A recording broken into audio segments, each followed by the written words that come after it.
The opposite of barbiturates, the mental stimulants. Educating, making finer distinctions in order to forget our differences. Enlightenment, creating third eye visionists. Changing your circadian rhythms to get you waking up quicker. Turning bootlickers into political dissidents, so listen to this. I got the Black Deuce on 3rd Street bringing it in, but I'm rolled up on 4th Street, blitzing your chips, I'm digging within, to where the true wisdom is, so unplug from the matrix, and let's begin. My name's Kurt Robinson, welcome to the next exciting chapter of the Paradise Paradox. So we get another chance to interview Aaron's friends Nikki and Rav about their trip through Latin America, talking about going to Cuba, managing 2 currencies, not being able to speak Spanish, getting ripped off by taxi drivers, and how Cuban sandwiches seem to exist everywhere except in Cuba. We also talk about some cultural differences, how there might be some benefits of communism in the education system, or how communists get so low that they're willing to try anything, and that can lead to advances in science or other areas, and the differences between homeopathic and allopathic medicine, and how there might be some corruption in the medical establishment. So head on over to the Paradise Paradox. You can look through all of our old episodes there, or all of our still fresh episodes. There's a lot of great stuff on there, a lot of interviews, interesting ideas, crazy ideas for open-minded people. And you can leave us a comment there, ask us a question, tell us what you think, give us some new ideas if there's something you want us to talk about in the future, or someone you want us to track down and interview. And head on over to YouTube. You can press like on YouTube, press subscribe, or press dislike if you really hate us. Jump on over to Facebook, press like on the Facebook page. Hold your mouse cursor over the like button and press get notifications. Jump on over to iTunes, press subscribe. Leave us a review on iTunes, 5 stars. Thanks a lot, just like a Hilton hotel. And jump on over to Pocket Cast or Podcast Addict. If you use Android, you can use that to subscribe. And we do appreciate it so much when you head on over to donate.theparadiseparadox.com, donate.theparadiseparadox.com, donate.theparadiseparadox.com. We put a lot of work into these episodes, trying to find new information, doing research, trying to increase our production value. So it really does mean a lot to us when we get a little something back from you guys, either in the form of a comment, a kind word that's worth a lot, but also money is worth something too. So jump on over to donate.theparadiseparadox.com, and you can give us a little tip to show us that you appreciate all the effort we put in, and we love it so much when you guys do that. It makes our life a lot better. It opens up our minds, and it's good. So then the other way you can help us out too. If you go to theparadiseparadox.com, you see up the top there's a Shop Amazon link. You can click on that one. It'll take you through to Amazon. It's not going to cost you any inconvenience, but it does mean that we get a little support, a little commission from the stuff that you buy. So if you're just going over to Amazon, you want to window shop, or you're going to buy something, head on over, use that link. Shop Amazon on theparadiseparadox.com, and that'll help us out a lot. So then remember, head on over to Twitter. I'm at Trouble Bubble. Aaron's Twitter is at BattleAZ. That's BattleAyzee. And let's get into it. One last thing, actually. Remember to head on over to theparadiseparadox.com/56. That's theparadiseparadox.com/56. That's where you get the show notes for this edition, this release, this issue of the Paradise Paradox. Now, let's get into it for real.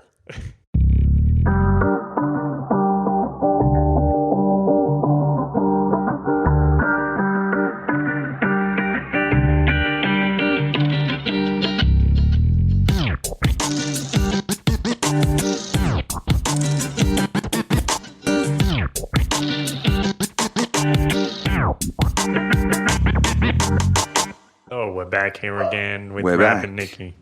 You're going to tell us about some exciting journeys in Cuba and eating Cuban sandwiches. A Cubanito. That's what it was called. Yeah. 3 for 100 pesos. That's a great deal. So that's about 3 sandwiches for what was US $7. $8. Yeah, US. It's like $6.50 for three big ass sandwiches. Yeah. Absolutely massive. Well worth it. And if you do finish them, you're in a bit of pain for the next at least couple of hours because you're quite bloated. I mean, it's called what's it called again? It's called Cubanito, but they don't exist in Cuba. Yeah, they don't exist in Cuba. I mean, the flavors that you get over here in Mexico is like amazing compared to what you get in Cuba. It's interesting that it's only 220 kilometers from Cancun, Cuba, but it still manages to have no influence of Mexican food in that country. No flavor whatsoever. Well, flavors are very mild, so if you like a mild flavor or pretty much a no flavor, then it's perfect. But if you like a bit of a burst of flavors in your mouth from food, then that's a good thing to eat over here. So Cuban, what's it A called? typical Cuban dish is meant to be like a rice or arroz con frijoles, which, is pretty normal in Mexico, but the Cubans managed to stuff that up as well. Yeah. It's like dried rice with dried beans and fish. Or chicken, or pollo. And, yeah. I think they like the food dry because it's never moist. So, note, don't go to Cuba looking for good food. No, it's not a culinary experience. It's an experience, but not a culinary one. Cool. But you said you did enjoy your time in Cuba. There were some redeeming qualities about Cuba, yeah? Oh, definitely. I think, look, and if you're not, a culinary experience is not what you're looking for in Cuba. To go out, see people, daily lifestyles, it's beautiful. You're stepping back 50, 60, 70 years. And the way the people... What are you laughing for? Stepping back in time. Stepping back in time, that's the word. So, yeah, basically just going through a time warp, going backwards in time, which is I just repeated myself, sorry. It is beautiful, absolutely beautiful, well worth it. Go visit Cuba. It will change. Any country is going to be changing, but this is going to be an experience. If you go to Cuba, you will see something that's never going to be there again. With influences of borders being opened up, regulations being changed for its closest big neighbor, potentially being a big player in its market in the future. Things are going to change. You don't want to have that big influences in a small island.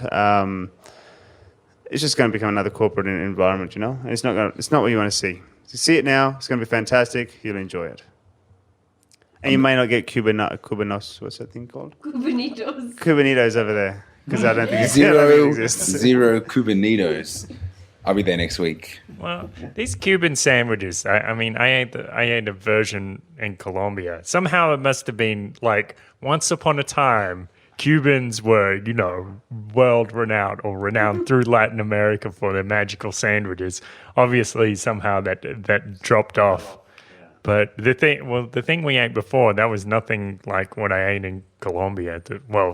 It was still a sandwich, but the thing I ate in Colombia didn't have like oil and cream like drenched over the top and everything.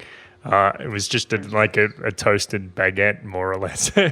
So I don't know. Yeah, I don't know what exactly inspired these Cuban sandwiches. Some kind of like Greek myth, like the Cuban myth of the great sandwich. You were talking about.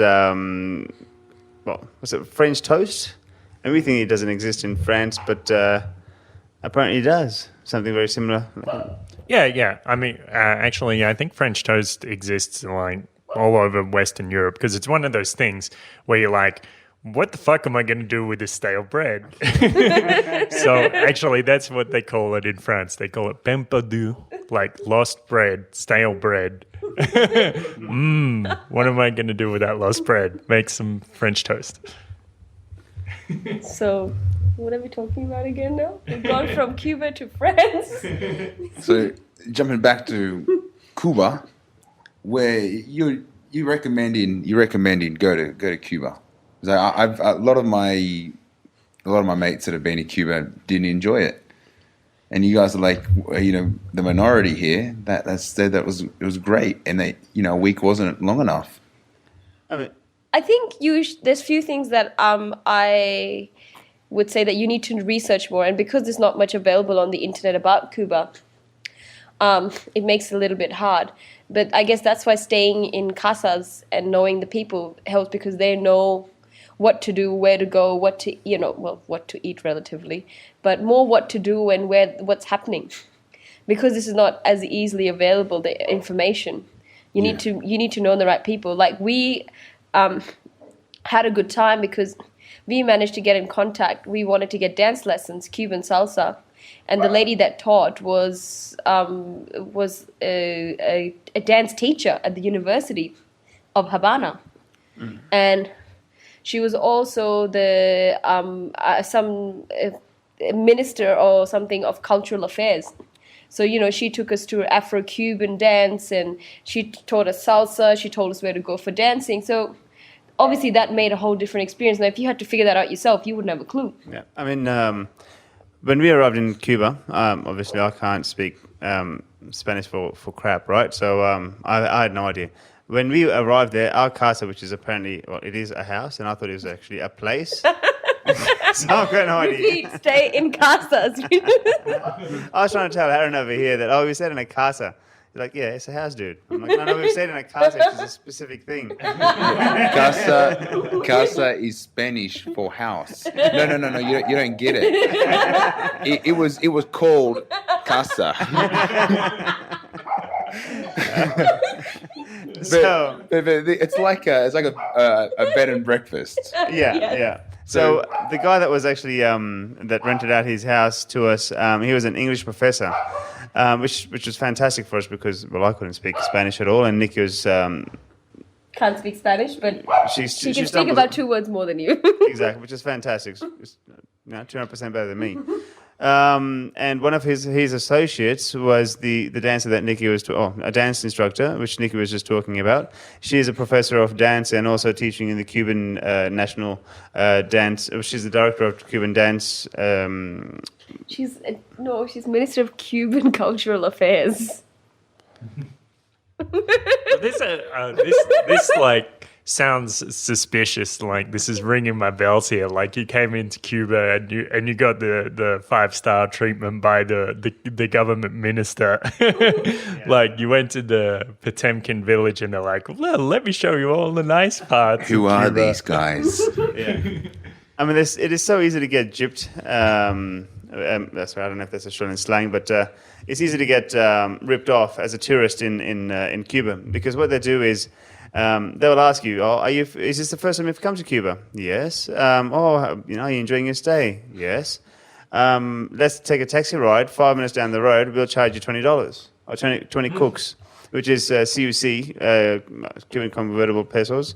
I think we need to start by tips for Cuba. Oh, yes. Number 1 tip, the country has 2 currencies, Cuban pesos and cooks. The cooks is for the tourists, the Cuban peso is for the locals. And 1 cook is about equivalent to about €1. It's based on 1-to-1 to the US dollar. So 1 cook is equivalent to 1-to-1 to the US dollar. Yeah, but it gets. But if you take US currency, then you get about 10% commission taken off. Yes, that's because they don't like them for some reason. For some reason, we need to edit that part. No, let's just keep it real. Nothing gets edited. Because of the barricade against, the US has for Cuba. Hey, I'm not a minister of anything, so I can't say too much. But it's just the way it is. We couldn't exchange our Australian dollars, hardcore cash notes into anything. It was basically worth less than normal toilet paper, because no one would take it, and it doesn't even wipe properly, for when you go to the bathroom. So essentially, have a Visa card when you go to Cuba, because they don't take MasterCard unless you go to the bank. and you have to all line up, and you have to be able to apparently speak in Spanish with. Apparently speak in Spanish. Like, why is that essential? and have charades going on, sort of thing, so you know exactly where you are, who you're behind, because there's different queues and everybody's just jumping up. It's just like just another country that you just have to basically jump to the front. So Visa card, if you want to just take out money from the ATMs, which is automatic teller machine thingies. Good thing to carry is euros or Canadian dollars, Yeah. because there's no issues with Europe Yeah. or Canada. Or even Japanese yen, or probably Chinese, whatever it is, yuan. No, and I think no Japanese yen is what they were Yeah, accepting. and Korean, I think, as well. No, I don't think Korean was accepted. No? All right, well, do your research then, which doesn't really exist on the internet. One other thing you have to do is when You can take the pound. You can easily take the pound. because it's worth 10 times everything else. You have to also buy a book there or buy it prior to getting to Cuba. What's that thing called? Because there's no internet. Internet in Cuba is not available in hotels, so you have to, or in very expensive hotels, or you have to actually buy a card and you get Wi-Fi on 2 streets. One of the street in Vedado is number 23. So all the kids and the students and everybody is out at night on the streets of Cuba trying to get the one street full of Wi-Fi. It looks really dodgy, but it's cool at the same time because everybody's got their earphones on, talking to people through this FaceTime thingy-majiggy. And everybody's having a conversation with the rest of the world on this one street. And you're walking down the street thinking, hang on, what's going on? But they're all just talking because it's the only place they can actually get Wi-Fi internet. That street and another street, or if you stay at an expensive hotel. Yeah. So what's that all about? There's just no internet infrastructure, or they've limited to that as an internet zone? I think, that's the issues with the US and Cuba, that US is close and it needs US, what do you call the internet infrastructure, and the US, what do you call those things that help you? Like an undersea cable or something, or satellite exactly, connection. the satellite connection. Yeah, but no, I'm sure that. I mean, why can't they link up with Mexico? I think there's there must be something else going on there. I mean, this is what we've been told, that obviously because of the issues, the barricades with the US. Well, this is what the communists are always going to tell you. That they don't have access to those internet. bloody capitalists are getting us at every turn. That's always what they're going to say, like Chavez and everything. How much were you guys paying a night for your accommodation? We were paying 40 kuk, but we got a whole apartment. You can easily get an apartment for about 25 kuk, but not an apartment. You get a room with... 25 kuk will give you not a private bathroom. 30 to 35 kuk will give you a private bathroom. Yeah. But we had the whole apartment to ourselves. I mean, we had a little...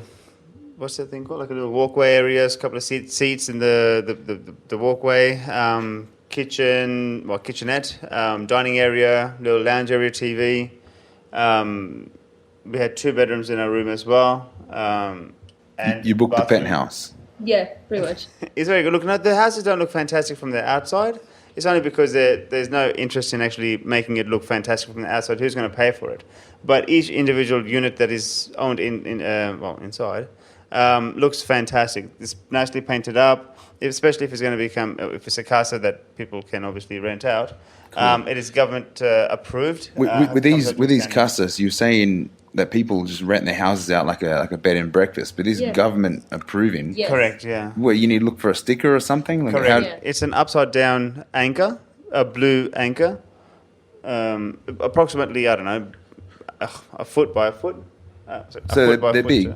It's a big sign. It's a big sign. Stick on the front of the house, basically saying that image is going to be there. Upside down anchor, blue with thick writing, and if it has that anchor, you can approach the people if you're just walking along and ask them what the rates are and have a look at the houses as well. But most of them you can look online at a website called Casa Particulares.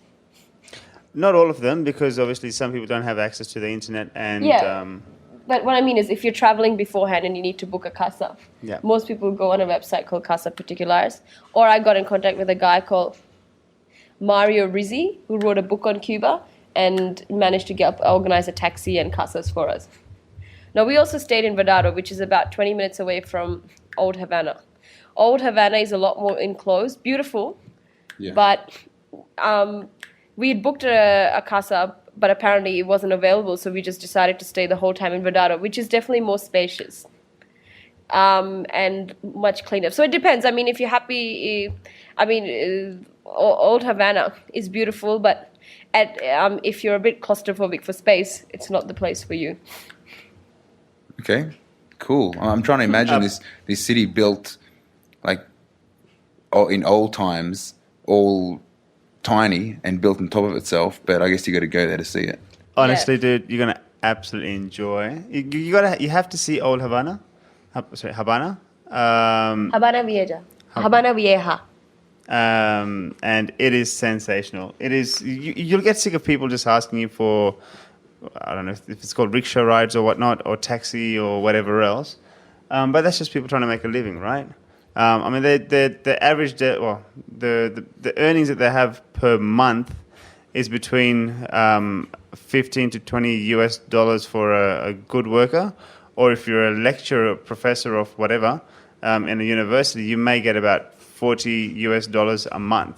You do have, the country is struggling the way it is at the moment, and they're basically wanting to just make money out of all. You're basically a walking wallet if you're a tourist there. But you have to take the best out of the country that you can grasp out of it. Yeah, I mean, a very easy tourist trap is taxis. I mean, we got sick of staying in Verdado. We're like, oh, how often I'm going to go to Old Havana? You know, it costs us about 10 cooks every time you go in, or 5 cooks, and it starts to add up. But then what you find out is that you can take a taxi collectivo, which is what the locals use. And they're just old cars which have been bashed up, and for about 10 pesos per person, you can go anywhere you want. It's got 2 major routes, Old Havana and Road 23. But look, that you have to do. It's an old classic American car. Travels along, makes lots of smoke. It's just a beautiful ride. You will survive as long as you've got your limbs inside. That's the best way to tour the city. 10 pesos per person. Stand on the side of the road, stick your fingers out how many people you want to get in the car. Rush to the car, and they'll take. That's it. Pretty much on the side of the road, and just tell them where you want to go, and don't even ask them the money. Just give them the money. You don't ask. You just give. You ask, and they're going to say, "Well, this is 5-10 cooks." So you don't want to start an argument. You just give them what the money, the going rate is, and that's it. So for a tourist, like for 2 people, you'd give them 1 cook. Okay, so you just give them change and play it cool. Yep. Like you know what's going on. Exactly. And hope that they give you money back. If not, you didn't give them too much in the first place. Exactly. Well, you want to try and carry change. You always carry change, and there's the 2 currencies for the collectivo taxis. You always carry the local pesos, right? Pesos. Yep. Yeah, pesos. Cuban pesos. Otherwise, if you want to give Moneda them a cook, nacional. you give them a cook, they won't give you any change. Yeah. So, But that definitely makes the whole experience a lot easier and less frustrating when you start adding up your taxi ride and it starts to cost you the same as your casa. Then, it kind of ruins the experience. I think maybe a lot of times people get annoyed. Initially that was ruining my experience when I was adding up my taxi cost. But fine, yeah. It's once you start traveling, and you guys have been traveling for a while, you at first, what I've noticed from my travels is you're a bit looser with your wallet. Yeah. And it's like you see something cool and you want it now, and you feel hungry and you start jumping on different things, and then you soon, in a way, you become stingy fast because you're operating in the local economy. Yeah. So and really And you you're think. like, oh, $3 for a kilo of avocados. Who do they think they are? Screw that! I can get double that for half the price around the corner. Yeah. We're changed men, the 4 of us. Yeah. Yeah, I won't be able to buy avocado back home. $3 for 1 avocado. Yeah. And they're like, and mangoes too. and then the avocados come from Mexico, so they're small. When you see the avocados in Peru and Cuba, they're giant. The watery ones, yeah? Yeah, Yeah. massive. Yeah. And I mean, when you think about how cheap avocados are sold here, it's painful to see what we pay back home. It could easily be a currency. It's like how much What should the- how much is that dress? 5 avocados. Oh crap! No guacamole tonight. I want to go out without wearing that dress. Yeah, it's true. This is probably a good gauge of like how expensive things are. If you if you're in a country where it's $3 an avocado, you know you probably should move.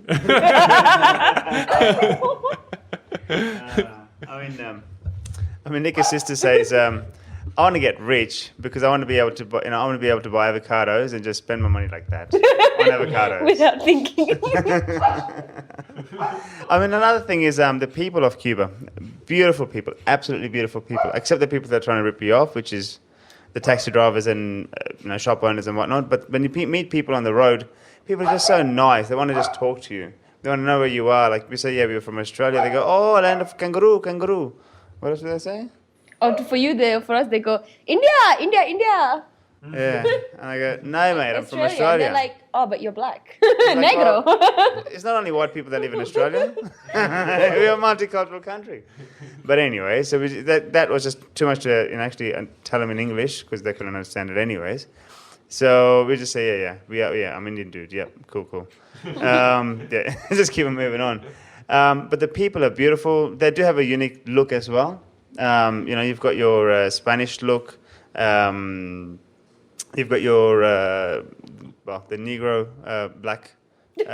This is very politically correct. Like, they're just that black people that were brought over from Africa. That's just how you say it in Spanish. He's been spending I'm too getting long better in in Latin Spanish. America. He's getting racist. He needs to get politically correct before he goes back. Highly pigmented people of a darker nature. Okay? There's a mix of Spanish and Africans, Yes. and then And there's African a Cubans. mix, African Cubans, mixture of, and there's a few, were there Chinese in there too? Most likely because they're everywhere. And so there local were. Cubans, actual Cubano Cubans. So it's a Yeah. really interesting mix of cultures. And the most amazing thing about Cuba is I think the way that women can move. Women Dude. seem to ooze with sensuality from the It age is of 5. sensual everywhere. It's Everywhere. like a 5-year-old knows to move her hips better than me. They'll be walking down the road and they just look like as they're walking on a bloody, what's this thing called when you go on a Oh, runway. runway. And you just get, not that I was looking, dudes and dudettes, you just get mesmerized sometimes thinking like, what is this? Like, you're like 10 years old, you can't be walking like that. And you almost get a complex. You're like, I look like a dag walking. Like, look at the confidence these girls have. Look at the way they walk. It's like and I think the way they walk is the way they dance. They can dance. Like we got 2 classes for Cuban salsa and we could see the basic moves, right? And it was difficult, but it's a very social, sensual dance. Like, it's just all about moving together. Well, and we it's just thought like- we were moving, but then when we saw these ladies, the Afro-Cuban ladies that danced and played the drums and everything, when they moved, they're like, okay, now we know what movement is, and now why we feel so stiff. Because once you see what they classify as movement, you realize that Yeah. you're as stiff as a board. The boys move as well. The girls move like crazy. I mean, half the guys look like big boys, and they're all toned up, and it just basically looks like as though you're walking into a model shoot. Not that I had a complex or anything, because I'm happy with my shape and size and buffness sort of thing. Oh, it was a model shoot, but a very slutty one. It's like the girls dress like prostitutes, but it's not wrong because everyone dresses like a prostitute, so it's normal. Like, you know what I mean? It's like, Right. Prostitute chic. Okay. Well, but that's what adds. It's all part of the sensuality. They walk, Yeah. they strut, they all dress like. I mean, I don't know if you, like I was trying to explain. If Lorna Jane made a range for prostitutes, that would be Cuban fashion. Because I couldn't. Strippers sounds better. Strippers sounds better. No, but it's Alright, not just. alright. It's not just strippers. but they are. I mean, a lot of young ladies there probably genuinely are. Probably accept tips when they have sex with people. Like, But see, you can't tell. Yeah. Because everyone dresses like a prostitute, but that's cool because that's the fashion. Well, one of our previous guests, Christoph Heumann, he went for after he left Mexico, he went to Cuba, and he posted a status on Facebook, and he was like, I needed some Spanish lessons quick. And he was walking in the street, and a young lady approached him, and she's like, hey, handsome, or whatever. Hey, Mr. Tall German man. And he said, okay, how much for a night? And she's like, $15 or whatever. And he's like, okay, you're going to teach me Spanish all night long. That's awesome. Yeah. That's all that. And that's all that happened, right? I'm pretty sure. Who knows? But yeah. But either way, good deal. I mean, it is a way of life for the girls as well. Like, they love, well, what they say, and we've met other people that have visited Cuba. Or living in Cuba. Or living in Cuba, is saying that, look, the girls love to drink, party, and sleep around. And whatever they can do to facilitate their lifestyle, and the families perhaps, or whatever needs to be done, they'll do, because they don't have a good base payment. The government system is... So the government workers don't get a lot of pay. If you're working in a private company, it's great. But most of the girls don't look like as though they're fit for work, because they're just oozing sexuality and... Fit for work.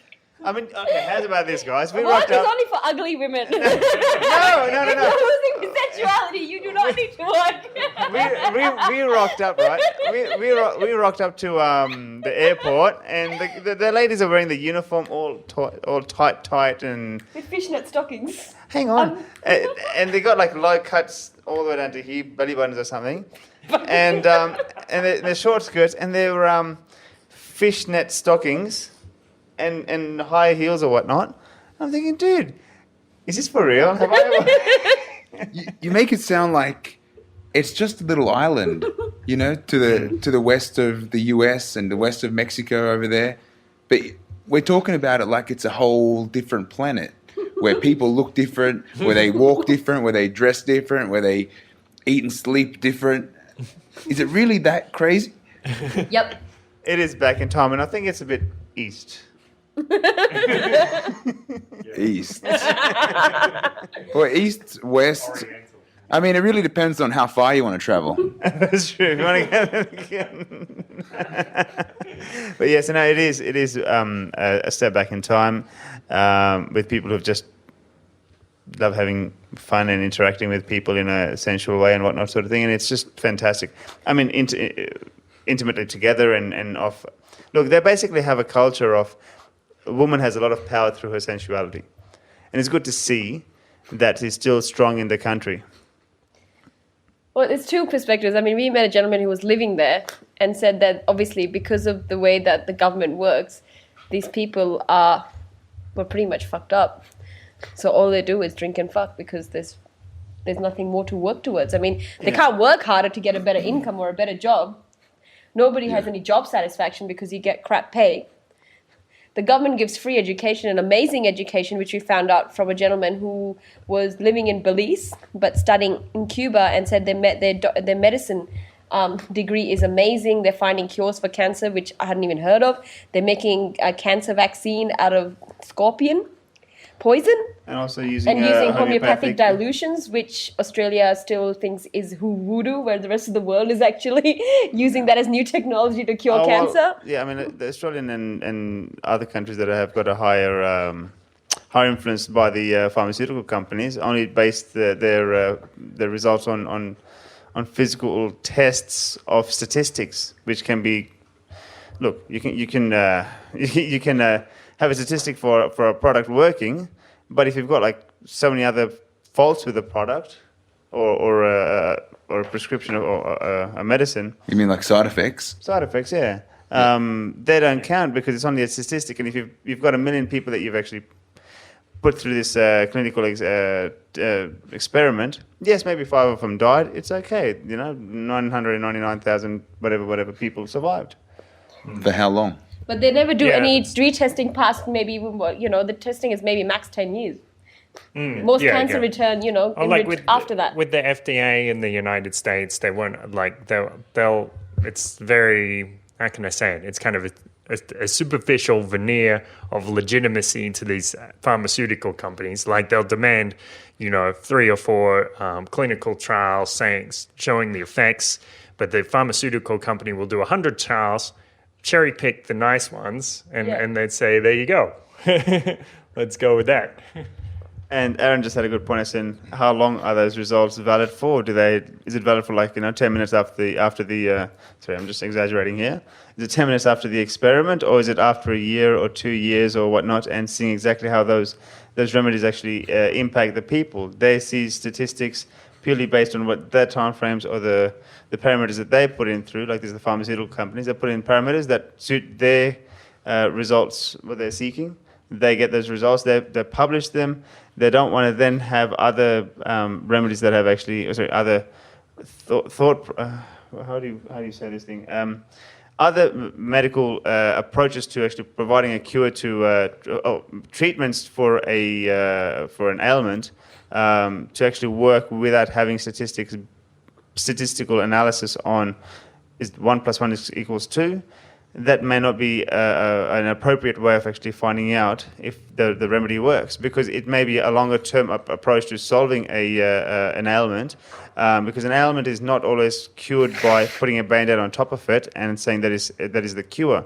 You don't have a generic solution for say, for example, you've got cancer.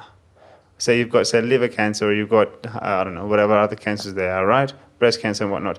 Even that cancer itself, is it one specific, you call it cancer, but what has caused that cancer, and every person, individual in this world is different.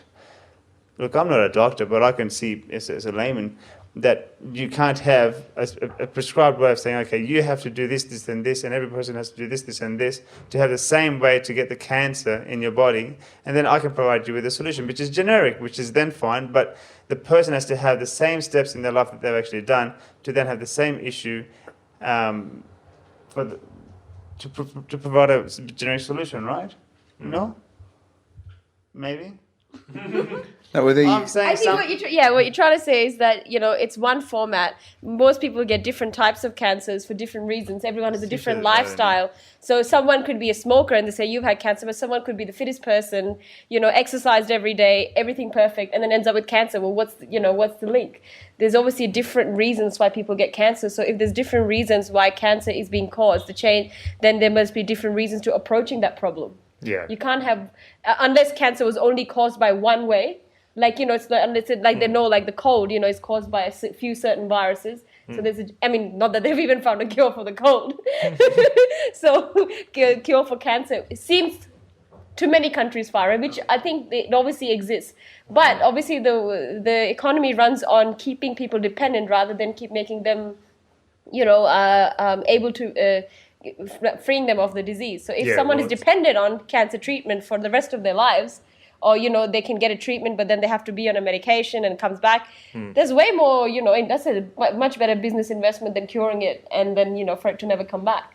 Yeah, but it's also about it's not just that. Like you can exploit people for a while, but what generally happens if you have a monopoly in a free market, then someone else will come up with something better and be like, well, hey, I've actually got a good cure for cancer here. Let's give it a go.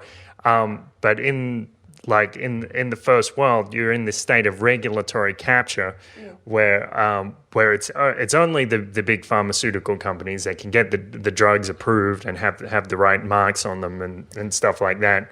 And I guess it's also about culture, because a lot of the time, and I guess this comes through stagnation in university education or something like that. Because if you say to a lot of people in Australia, well, I'm going to try this homeopathic remedy, let's see what happens, or a nutritional solution to a health problem, they'll be like, well, come on, you need surgery or something like that. You need to do something more extreme You just need to cut it off if it doesn't work. And that's what most doctors say. Oh, you take this tablet, it'll be fine. You might get another third leg, but hang on. Not for guys. You might have Not even a third eye. It might have some other fingers growing or something. But that's fine. That's just a side effect. It's That's not okay. important. We have surgery to remove the fifth, the third head that grows on it. That's you keep everyone in their business: the pharmaceutical, the surgeons. Yeah. Well, they say that I haven't checked this little factoid, but they say that for say a removal of a cancer through surgery, they've never actually done a double-blind test. So what is the actual rate of recidivism and how effective is actually physically removing a tumor? Who knows, right? Because, like you said, if you haven't addressed the root causes, then there's still a problem there. I mean, people don't even know. I mean, what is cancer? Cancer is change in cell formation and growth. Your body producing dysfunctioning cells. So if you've taken a chunk out of dysfunctioning cells, guess what? Your body's going to produce some more until you actually correct the formation of those cells. So you can keep going and removing as many cancer cells as you want, but if your body can just go and produce more cells. It's producing cells every minute, so it's going to go and produce some more. Yeah. So, I mean, they don't even... The whole thing is about finding a cure for cancer. But it's like, people don't understand the biochemistry of cancer. No, Why is the body producing those irregular, dysfunctional cells? But if you have a this thing called the biggest tea party or whatever it's called. Yes, the biggest tea party. It's actually the biggest cure for cancer because you put in $2 and it apparently helps cure. Okay, but you can do it blindly and not even knowing what you're actually supporting. But it's called. We've gone off track from Cuba. No, It's not really, because we're talking about how effective the medical system or the medical education system is in Cuba and how holistic it is, or how much more able they are to look at other alternative medicines, as they call alternative, if it's not what. And that's part of mainstream medicine, to grow as a practitioner, to grow. The job of the medicine is to grow, and that's what they're doing there. I mean, give the devil his due. Yes, the country runs crap, but the medical system is obviously attracting people from all over the world to learn medicine. I'm gonna have to listen to this podcast back again, because I don't quite get how Cuba, that has so many economic issues, cultural issues. I mean, we're all pointing out the differences and judging the country because it's not quite what we grew up with. How are they getting their medical system correct? I have a little theory about that. So let's see. I think this was during the Cold War. You have the United States and the USSR, and the USSR starts working on like a psychic program. Now, I'm not going to claim that the program showed any great results or anything like that. I think it might have, but that's beside the point. The thing was, the USSR was hungry, and they because of that, they didn't have any prejudices. They're not like, oh, well, we can't try psychic experiments because it's too woo-woo. They're never going to say that. They're going to say, what edge can we get? And that's the kind of position that Cuba is in, where they are hungry, they don't know what else to do, but they're not going to be proud. They're not going to be too proud to try homeopathy. They will give it a crack. If they have a problem, they will try something, and that's what it's a kind of hacker culture in Cuba. Like I know that they've got like this do-it-yourself engineer kind of vibe going on. Like you take the motor out of a washing machine and turn it into a go-kart or something like that, because you don't have anything else. You're willing to try anything. Yeah, I definitely think that's true. They're just trying, and I was going to say something really important, but it's Did you I'll show see you any? where they're making these vaccines. They actually, because they can't get Spain to help them make these vaccines, because homeopathy is and general natural medicine is quite prevalent in Europe. They're actually getting Malaysia to prove these to make these vaccines, and they can sell them for a lot cheaper. The same vaccine, I think, if making it in Malaysia, of course, because they can't take help from Europe, but they can make it for much cheaper in Malaysia and have obviously no problems. So the medical industry's been innovative, Yeah. and producing alternative products, solutions for issues. Did you see any other inventions? Like anything really interesting? Like how did they come up with that? I don't know. Like I think even the education system's free, right? Yeah, the education is free. Yeah. I mean, not that I'm not a fan of communism, but I've noticed that with communist countries, education seems to be always top notch. I mean, going back to the time, in the long time when Afghanistan was under USSR, what Afghanistan now is nothing. I mean, and not that it should have been under the rule of USSR, but their education, they're looking at the images, they had beautiful libraries, they had doctors and nurses, they had beautiful hospitals, and so at one point it's not also, by the way, women doctors. women doctors, women doctors, education was prominent everywhere in all parts of the country. So I think, in my opinion, what I've noticed is that with communism, one benefit is the education seems to be probably better regulated, and because there's one person governing it, and it's definitely more progressive, because probably the incentive is more to be broadening the education rather than bringing the income in, because it's free anyway. So you're thinking because it's not operated like a financial profitable business where they need to minimize costs and increase output, that they're not cutting corners and they've got like a set budget and set value that they're going to put into educating the people of the country. See, interesting. Just with that idea of education, I know we talked about it. You're like, Aaron, you move into the mountains, and is there a good school out there? Like, where are you going to send your kids? And I'm like, my kids don't have to go to school. I'll teach them myself. They got questions, we'll work it out. We'll look at stars and we'll pull engines apart and we'll do whatever it takes. Like that. I don't think Mexico's got a brilliant education system. I know our thoughts on the Australian education system, but it's just I just don't know whether maybe communist countries have the education system tweaked a little bit better than like capitalist countries, but the education system where children and teachers are kind of going towards like an organic goal rather than being fed top down what all students need to learn, I think is better.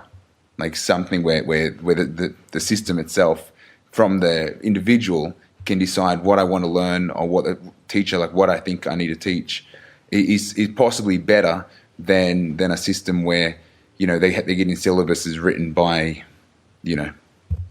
by bureaucrats in an ivory tower. Those guys. My mortal enemy. Yeah.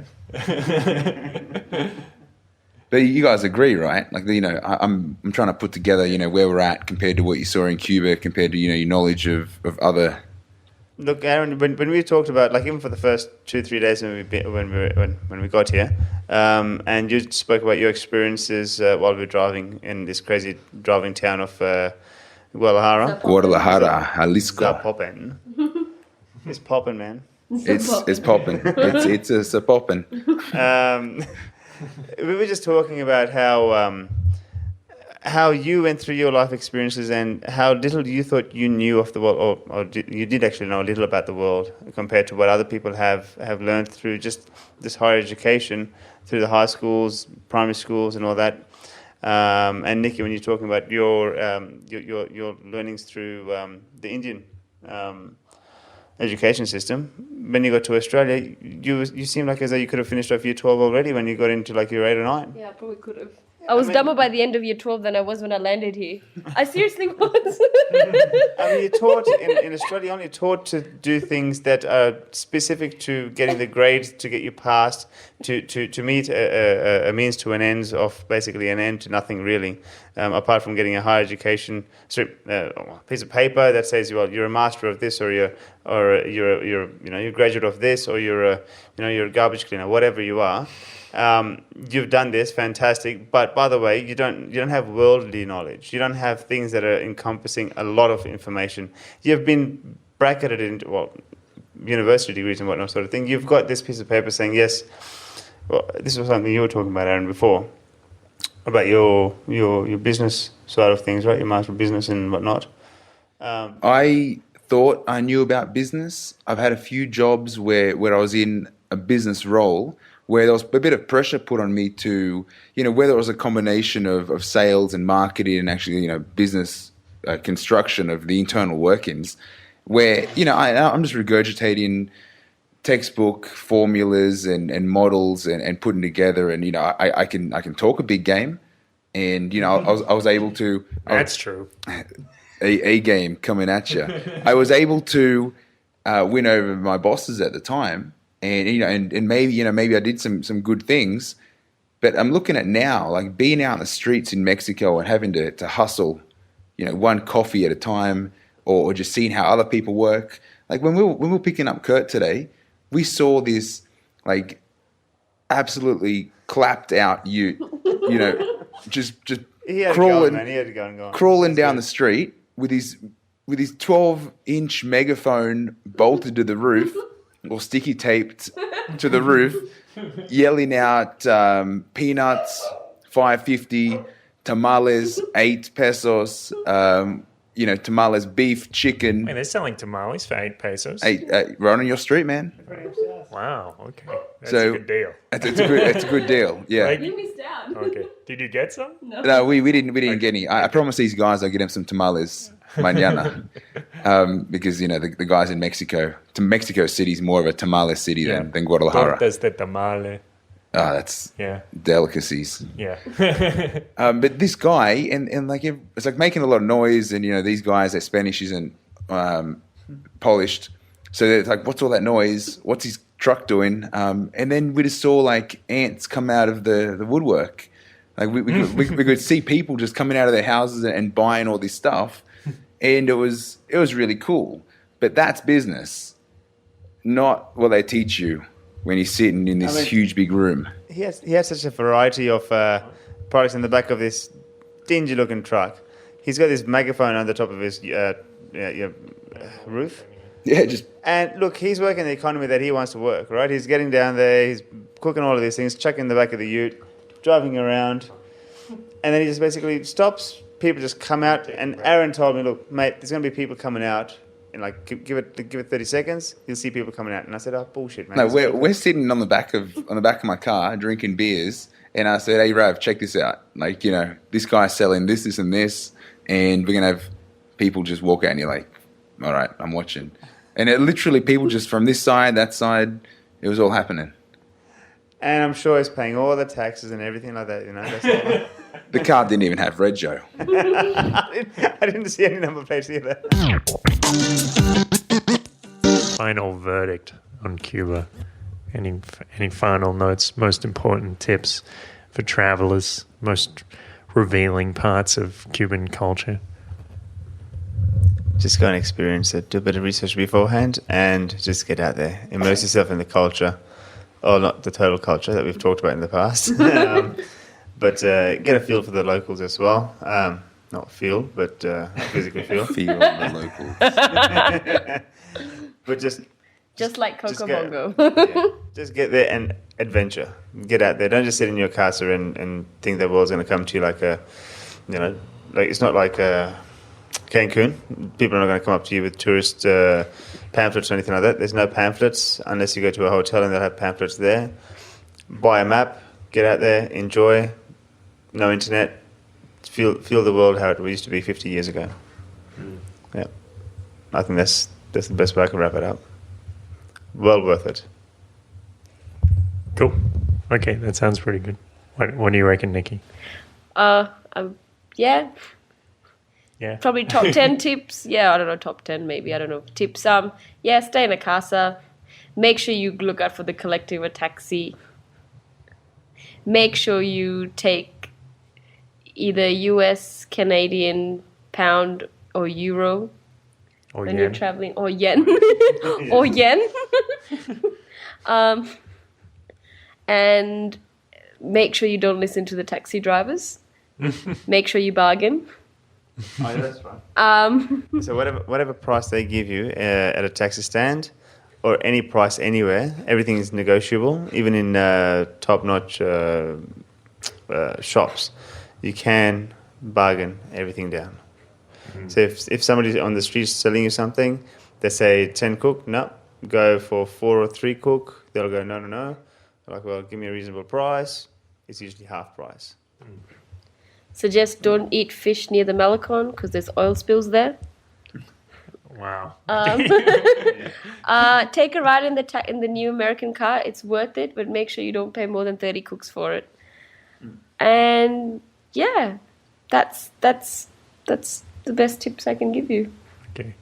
You say like 60, 70 years back in time. Some of the things you say, it makes me feel like you're almost stepping into the 18th, 19th century kind of thing.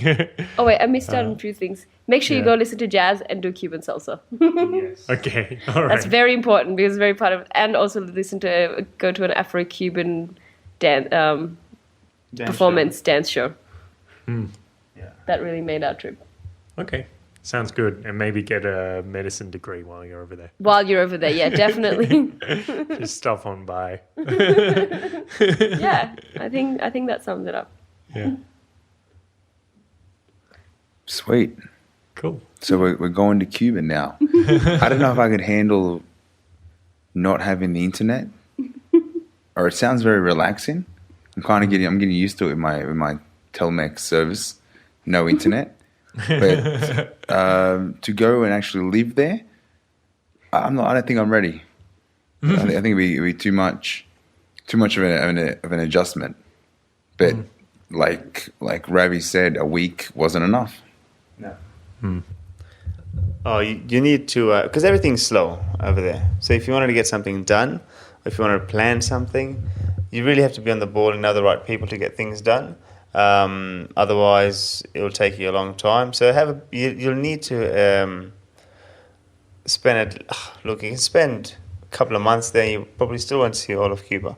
I mean, Cuba. We only saw Havana, which is a very small part of Cuba. We went down to the tobacco plantation areas, and we didn't even know, because it wasn't available to us, what time is the planting season, when you can see the actual tobacco leaves in full bloom. We saw maize instead of tobacco.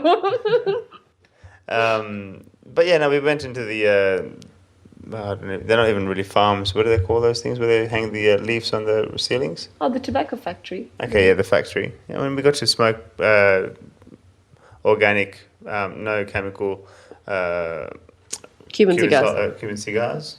We obviously couldn't bring those back in because they didn't have the official tags and stickers and all that kind of jazz. But look, tasted great. But look, for us Australians, we can't take in even bananas into the country, otherwise we get shot and locked up for 10 years.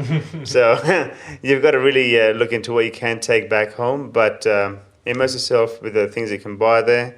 Enjoy it for the things you can't take back into your own country. And for Mexicans, take a giant bottle of salsa because you'll need it. Flavors are not quite 100% there. Oh, very mild. Mild meaning non-existent, really. So. All right. The land of amazing salsa and really terrible salsa. And they're only 220 kilometers apart. I just don't understand. Cool. Okay. Yeah, sounds good. Thanks, guys. Thanks for sharing your experience. Yeah, thanks for dropping in. Our pleasure. No worries. No worries, mate. If you need any casa connections, you can give me a call. I have the lady's number. She wants more business. They all want more business. Great. Peace. Thanks so much for listening, guys. If you want the show notes and more information, head on over to theparadiseparadox.com/56 for the show notes, theparadiseparadox.com/56. Have a look, jump on over, subscribe to the mailing list, jump on over to YouTube, press like, press subscribe, head on over to the Facebook and press like on Facebook there. You can press the get notifications button and that will help you stay in touch with us, establish the telepathic interdimensional link between you and me. And that's a beautiful thing that shatters stars and makes the universe turn and makes babies cry tears of joy. So always do that if you have the opportunity. Jump on over to iTunes, leave us a review, press subscribe. Press subscribe on Pocket Cast and Podcast Addict. Podcast Addict is free on Android, so it's an easy way for you to subscribe to the Paradise Paradox. And you can head on over to Twitter. I'm at Trouble Bubble, and Aaron is Battle AZ, BATTLEAYZEE. And yeah, we we accept donations, we accept tips. We got our tip jar out, handed out to you, like a busker reaching out into the crowd, asking for a few little pennies. So jump on over to donate.theparadiseparadox.com. We love your support. We appreciate your support. Actually, it means a lot to us. It means we can increase our production value. It means we can put more work into this. Continue all the work we're doing. We are working hard here. We're trying to create something great for you guys. So head on over to donate.theparadiseparadox.com if this has introduced some new ideas to you, or made you think, or made you laugh. Any positive emotions that you experience, you should attribute to me alone, as the brilliant narcissist with my picture on the wall behind me right here. And jump on over to donate.theparadiseparadox.com. Where you can give us a tip, and jump on over to theparadiseparadox.com. Up the top, you see a Shop Amazon link. So if you're thinking about buying something from Amazon, maybe some books about travel or Indian cooking or how to survive in Cuba, maybe some Lonely Planet guides, jump on over to theparadiseparadox.com, look up the top, press the Shop Amazon link, and buy 1,000,000 gazillion books, and that help us out because you just get a small commission. Helps us continue and make something cool. So I'll see you next time.